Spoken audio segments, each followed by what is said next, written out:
ধর্ষণের সর্বোচ্চ শাস্তি মৃত্যুদণ্ড দেওয়া হোক। আপনিও কি চান না? বাংলাদেশ যে অবস্থা, যে পরিস্থিতি,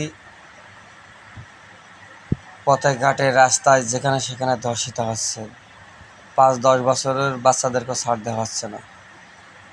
আমি একটা কথাই বলবো এখানে, যে সর্বোচ্চ শাস্তি মৃত্যুদণ্ড দেওয়া হোক, অথবা প্রকাশ্য দিবালোকে জনগণের হাতে তুলে দেওয়া হোক, তাকে প্রকাশ্য হত্যা করা হবে।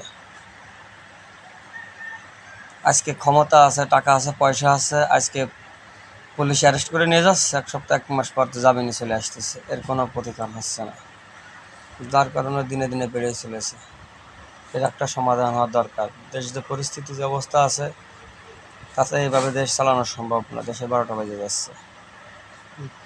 যদি বর্তমান সরকার এর কোনো প্রতিকার না করতে পারে, কোনো ব্যবস্থা না নিতে পারে, তাহলে দরকার নাই দেশ চালানোর, ক্ষমতা ছেড়ে দিক।